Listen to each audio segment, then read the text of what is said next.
When 10-year-old Daniel Reeves walked up to a leather-vested stranger at the Oak Valley Community Church summer picnic on a sunny Saturday afternoon in late June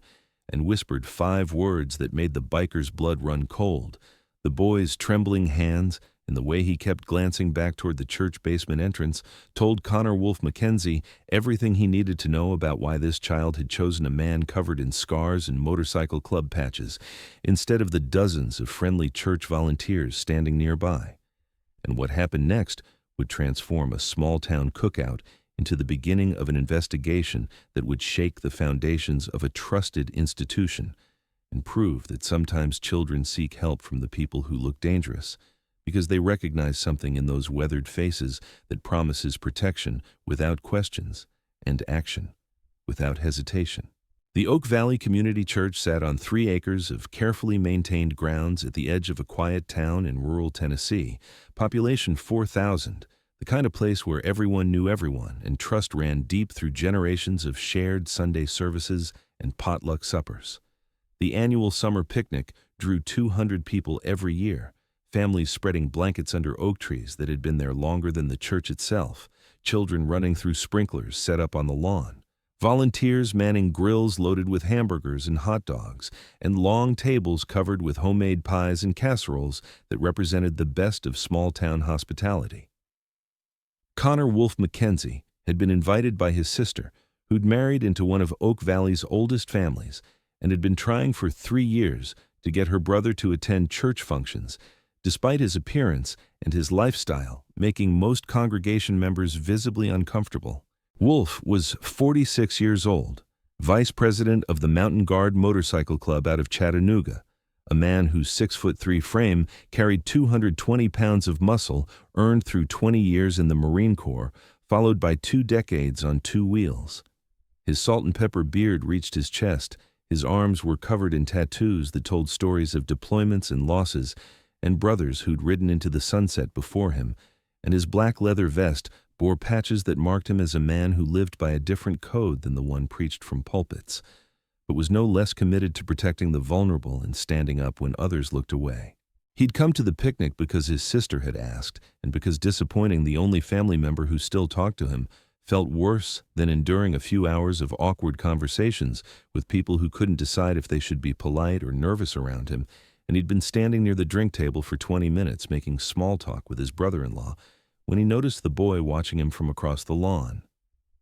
The kid was small for what Wolf guessed was maybe 9 or 10 years old, skinny in the way children get when they're going through a growth spurt and haven't filled out yet, wearing khaki shorts and a church youth group t-shirt that hung loose on his thin frame, and his dark hair was neatly combed in a way that suggested someone had made him presentable for the picnic,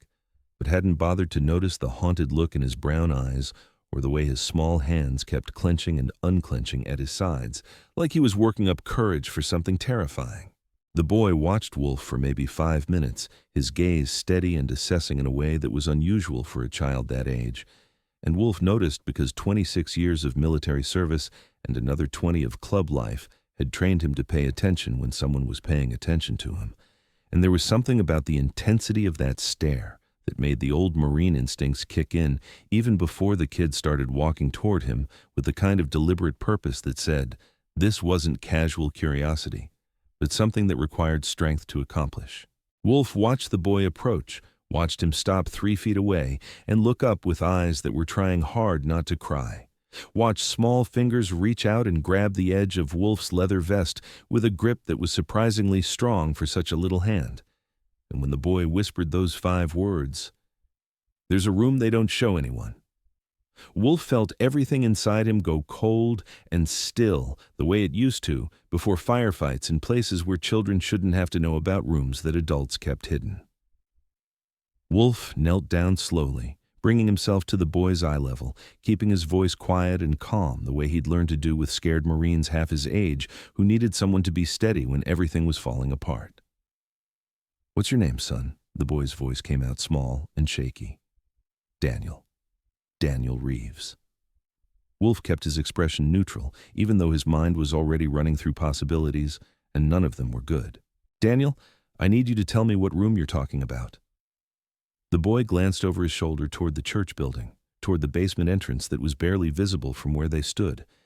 And when he looked back at Wolf, his eyes were filling with tears he was fighting to hold back.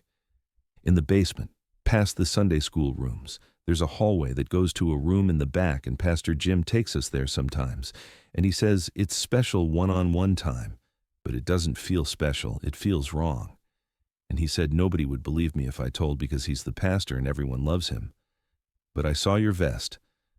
And my dad used to have a vest like that before he died, and he always said bikers take care of people who need help. So I thought, maybe you would believe me. Wolf felt rage building in his chest, the kind of cold fury that came from knowing exactly what this child was describing, the kind that made his hands want to reach for weapons he wasn't carrying and his mind want to do things that would land him in prison, but would be worth it to protect this kid who'd been brave enough to trust a stranger, because the adults he should have been able to trust had failed him so completely that he'd recognized a leather vest as a symbol of protection instead of threat. Wolf forced himself to breathe, forced himself to think tactically instead of emotionally, forced himself to remember that Daniel needed someone who could help him the right way, not someone who would make things worse by acting on instinct alone. Daniel, you did exactly the right thing telling me. Your dad was right about bikers taking care of people who need help. I need you to stay right here with my sister while I make some phone calls. Can you do that for me? The boy nodded, relief washing over his face in a way that was heartbreaking, because it showed how desperately he'd needed someone to believe him, how long he must have been carrying this weight alone. Wolf stood and caught his sister's eye, gestured for her to come over, and when she arrived, he kept his voice low and controlled. Sarah, I need you to stay with Daniel. Don't let him out of your sight. Don't let anyone take him anywhere. I'll explain in a minute. His sister looked confused, but she'd known her brother long enough to recognize when he was in combat mode and to trust that he had a reason, so she simply nodded and put a gentle hand on Daniel's shoulder, while Wolf walked away far enough to make a phone call without being overheard. He dialed 911 first, reported a suspected case of child abuse at Oak Valley Community Church, gave them Daniel's name and description, and asked for both police and child protective services to respond immediately. And the dispatcher's voice shifted from routine to urgent the moment Wolf explained that a child had just disclosed abuse by a pastor during a church picnic with 200 potential witnesses present. While he waited for authorities to arrive, Wolf made 3 more calls, one to his club president in Chattanooga explaining the situation and asking for brothers to be on standby, one to a lawyer the club kept on retainer for situations exactly like this, and one to a friend who worked in the Tennessee Bureau of Investigation and could make sure this investigation got the attention and resources it deserved, instead of being buried by people who might want to protect the church's reputation more than they wanted to protect children. The detective told Wolf to keep Daniel safe, keep him visible, and make sure nobody tried to remove him from the scene before official investigators arrived, advice Wolf had already planned to follow, because no way in hell was anyone getting near this kid while he was standing watch. Sheriff's deputies arrived within 8 minutes, 3 patrol cars pulling into the church parking lot with lights, but no sirens to avoid causing immediate panic among the picnic attendees who were starting to notice something was happening. Wolf met the lead deputy at the edge of the lawn, explained the situation in precise detail the way he'd learned to give after-action reports in the Marines, and watched the deputy's face shift from professional skepticism to grim determination as he processed what Wolf was telling him. The deputy radioed for backup, for investigators, for child protective services, and for someone to quietly locate and secure Pastor Jim's movements without alerting him to what was happening. And within 20 minutes, the peaceful church picnic had transformed into a carefully managed scene, with plainclothes investigators beginning to separate witnesses and uniformed deputies establishing a perimeter that ensured nobody left without being interviewed. Daniel stayed close to Wolf and Sarah, his small hand gripping Wolf's vest again, when 2 child protective services workers arrived and asked if they could speak with him privately.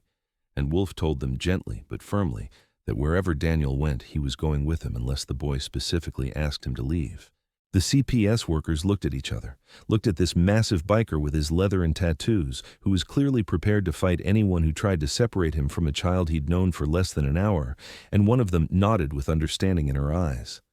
"That's fine, Mr. Mackenzie. We just need to talk with Daniel somewhere quiet where he feels safe. Can we use one of the Sunday school rooms?" Wolf looked down at Daniel. Is that okay with you, buddy? Do you want me to come with you? The boy nodded so hard his whole body moved. Please don't leave me. I won't leave you, son. I promise. They went to a Sunday school room decorated with children's artwork and Bible verses on construction paper stars. And Wolf sat in a child-sized chair that was absurdly small under his frame, while Daniel told two patient, kind women what had been happening in that hidden room in the church basement for the past 8 months, since Pastor Jim had started the special mentorship program for boys without fathers, a program that Daniel's mother had been grateful for because she worked 2 jobs and thought having a male role model would be good for her son, not knowing that the man she'd trusted was using that access to abuse children who had no father figures to protect them or ask questions about where they went during their mentorship sessions. Daniel described details that made the CPS workers' faces go pale, described other boys who'd been part of the program, described how Pastor Jim had told them it was a test of their faith and their trust, and that God wanted them to keep it secret, described the fear and confusion and shame he'd carried for months until he'd seen Wolf's vest and remembered his father's words about bikers being people who helped when others wouldn't.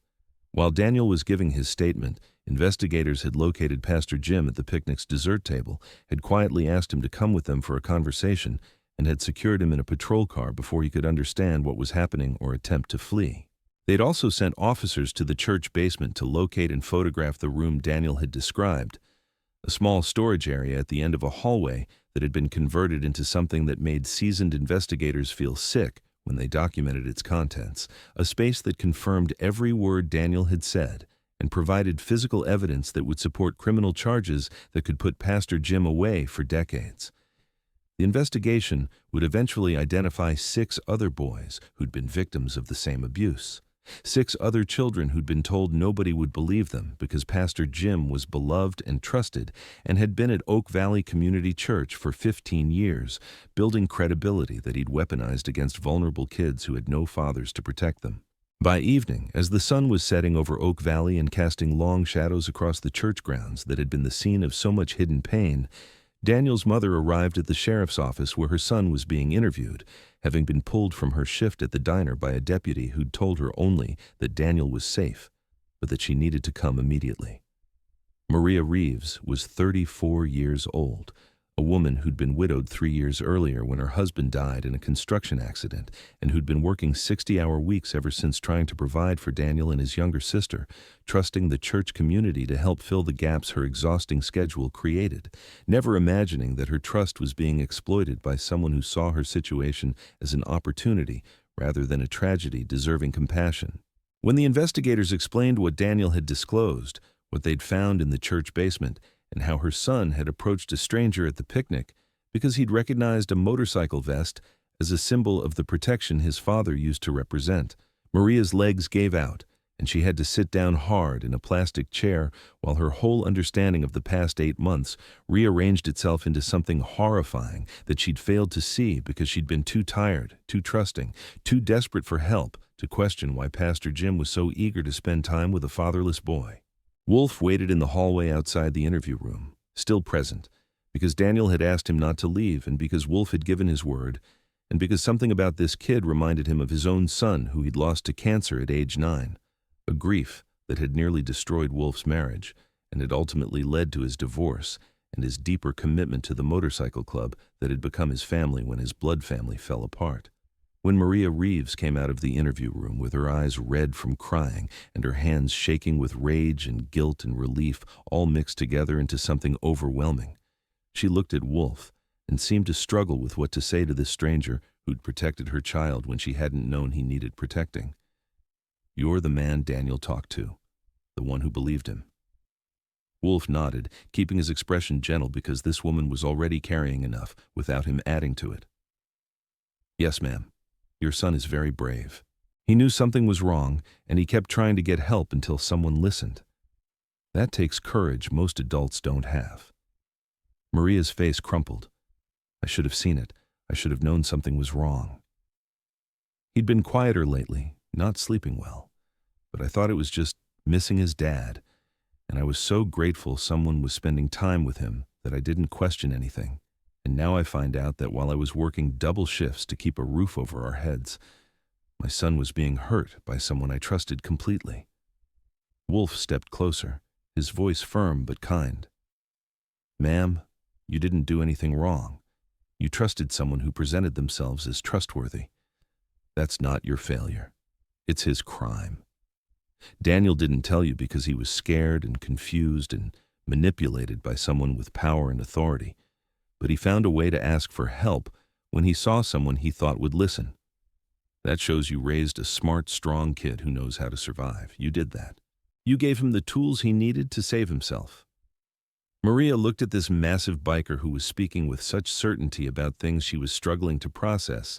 and something in his weathered face and steady voice made her believe what he was saying, even though her mind was still caught in the spiral of self-blame that every parent feels when they learn their child was harmed while they were supposed to be protecting them. The CPS worker who'd interviewed Daniel came out and explained that Daniel would need ongoing therapy, that the investigation would require multiple interviews over coming weeks, that there would be court proceedings once charges were filed, and that Maria should prepare for a difficult journey ahead, but that Daniel had strong support systems in place and would recover with time and proper care. The worker also mentioned that Daniel had specifically asked if Wolf could stay involved, if he could be someone Daniel could talk to during this process.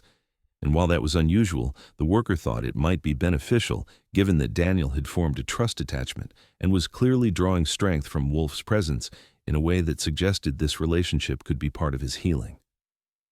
Wolf looked at Maria, leaving the decision entirely to her, because this was her son and her family, and he was just a stranger who'd happened to be standing at the right place when a scared kid needed someone to believe him.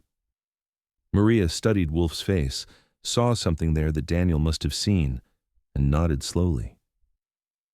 "I think Daniel needs someone who reminds him of his father, someone who can be the kind of man his dad was. If you're willing to do that, I'd be grateful." Wolf felt something settle in his chest, a sense of purpose that had been missing since his own son died, and he'd lost the chance to be the father he'd wanted to be. "I'd be honored, ma'am. Your son saved himself today, but I'll make sure he knows he doesn't have to face what comes next alone." Over the following days, as news of Pastor Jim's arrest spread through Oak Valley and a shock gave way to anger and then to a reckoning about how such abuse could have continued undetected for so long in a community that prided itself on caring for its own, Wolf made good on his promise to stay involved in Daniel's life. He showed up at the first therapy session and sat in the waiting room for 90 minutes until Daniel came out, showed up at the second police interview and stayed visible through the glass partition so Daniel could see him, showed up at the preliminary hearing where Pastor Jim was formally charged with 6 counts of child sexual abuse and denied bail due to flight risk and danger to the community. Wolf's presence at each of these events, this leather-vested biker who looked like he could break someone in half, but who sat patiently in waiting rooms reading magazines and drinking coffee from paper cups, became something Daniel counted on, a steady anchor in a process that was terrifying and exhausting and re-traumatizing in ways that necessary investigations unfortunately required. 3 weeks after the church picnic, Wolf got a phone call from Maria, asking if he could come to Sunday dinner, explaining that Daniel had been asking and that she wanted to thank him properly for everything he'd done. Wolf arrived at their small apartment on the edge of Oak Valley, carrying flowers for Maria and a model motorcycle kit for Daniel. Gifts that felt inadequate but were all he could think to bring to a family that had been through something no family should experience.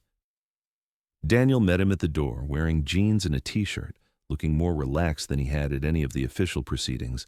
and the boy's face lit up with genuine happiness when he saw Wolf standing there in jeans and a clean shirt instead of his usual leather vest, an attempt to look respectable for a family dinner that Maria later told him was unnecessary, because Daniel had specifically asked if Wolf would wear his vest because it made him feel safe. They ate spaghetti and garlic bread at a small table in a kitchen that smelled like home cooking and normalcy, and Daniel talked about school and his little sister and his therapy sessions with an openness that suggested he was beginning to process what had happened instead of just surviving it.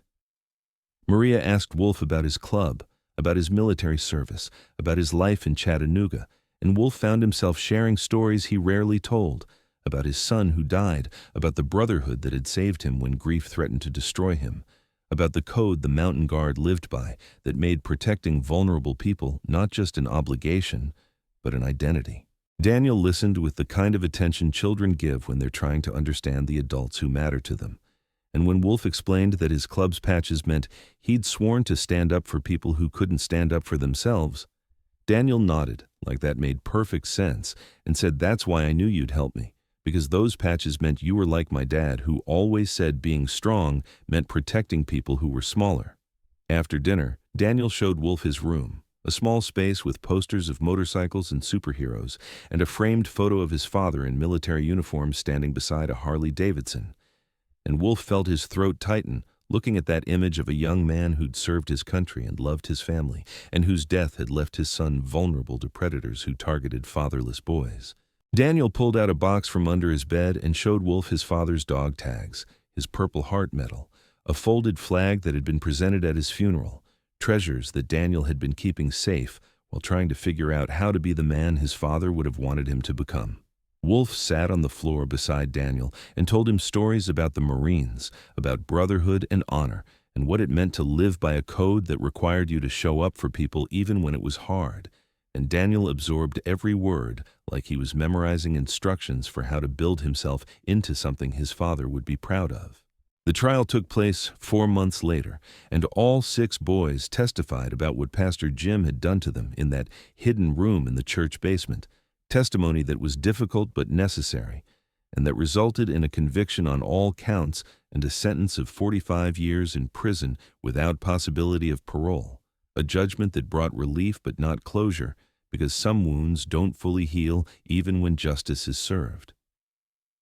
Daniel was the strongest of the witnesses, his testimony clear and detailed, despite being obviously difficult. And Wolf sat in the courtroom gallery for every minute of the trial, alongside members of his motorcycle club who'd made the drive from Chattanooga to show support for this kid who'd become important to their vice president and who embodied the kind of courage they respected more than anything else. After the verdict was read and Pastor Jim was led away in handcuffs, the prosecutor thanked the families for their bravery in pursuing charges and the boys for their testimony. And then she did something unusual. She publicly acknowledged Wolf's role in bringing the case to light, noting that without his immediate action and his insistence on proper investigation, the abuse might have continued for years, and many more children might have been harmed. The courtroom erupted in applause, and Wolf felt deeply uncomfortable with the attention, but accepted it because Daniel was watching and needed to see that doing the right thing mattered, even when it was scary, that speaking up was worth it even when nobody believed you at first, that finding someone who would listen was sometimes the difference between remaining a victim and becoming a survivor. 6 months after the trial, on a crisp Saturday morning in early spring, Wolf's motorcycle club organized a ride to Oak Valley, 86 bikers forming up in Chattanooga and riding 2 hours to the small town where a 10-year-old boy had trusted his instincts and chosen to ask for help from a stranger in a leather vest. They rode through town in formation, engines thundering, chrome gleaming in the sunlight, a demonstration of brotherhood that drew the entire community out to watch. The ride ended at the town park where the church picnic had taken place the previous summer,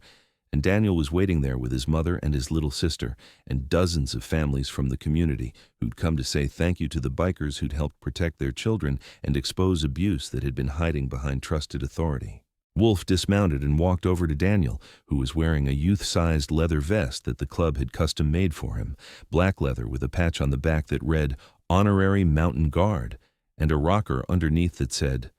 "Protected always." The boy's face showed pure joy, the kind of happiness that comes from belonging and being valued and understanding that you're not alone even when the world feels overwhelming. Wolf knelt down and Daniel hugged him hard, this man who'd become the father figure he needed when his own father was gone, and the man who'd tried to replace his father had proven to be a monster instead of a mentor. The club spent the afternoon at the park, grilling burgers and talking with families, and letting kids sit on their motorcycles while parents took photos, a community event that transformed the space where Daniel had first asked for help into a place of healing and connection. Maria approached Wolf at one point during the afternoon and told him that Daniel's therapist had said the relationship with Wolf and the club was one of the most important factors in Daniel's recovery, that having men who modeled healthy masculinity and protective strength had helped Daniel understand that what Pastor Jim had done wasn't normal or acceptable, and that real men didn't use power to hurt vulnerable people, but to protect them. Wolf told her that Daniel had helped him too, had given him a purpose and a connection that had filled a hole left by his son's death, had reminded him that being a father wasn't just biology, but showing up and staying present and being someone a kid could count on when everything else felt uncertain. Years later, when Daniel turned 18 and graduated high school near the top of his class with plans to attend college and study social work so he could help other kids who'd experienced trauma, the Mountain Guard Motorcycle Club threw him a graduation party at their clubhouse in Chattanooga.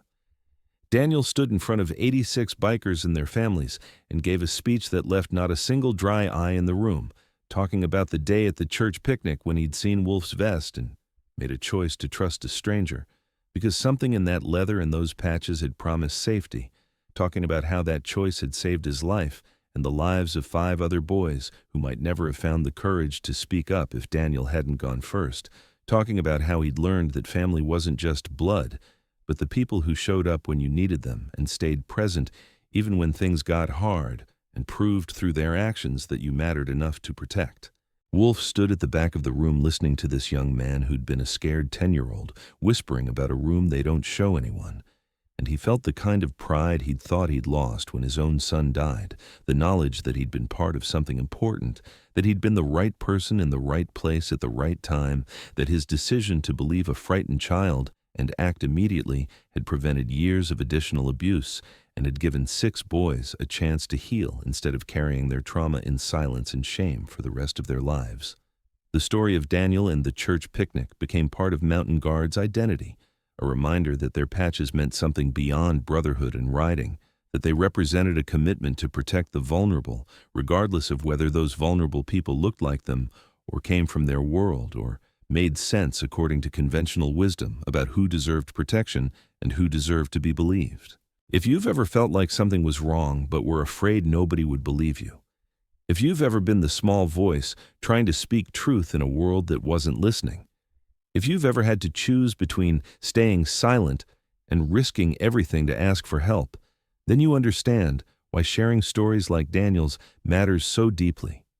Because every person who learns to recognize the signs of a child in distress, every adult who chooses to believe instead of dismiss, every community member who understands that predators rely on silence and that breaking that silence requires courage from both the child who speaks and the adult who listens, becomes part of the solution that brings hidden abuse into the light where it can be stopped and where healing can finally begin. Daniel's story reminds us that sometimes the people who look most dangerous are actually the safest ones to trust, that leather vests and motorcycle patches can represent protection just as legitimately as uniforms and badges, that children are often better judges of who will help them than adults give them credit for, and that one person choosing to believe and act immediately can stop abuse that might otherwise continue for years and harm dozens more victims who never find the courage or the opportunity to ask for help from someone who'll actually listen and do something about what they're hearing.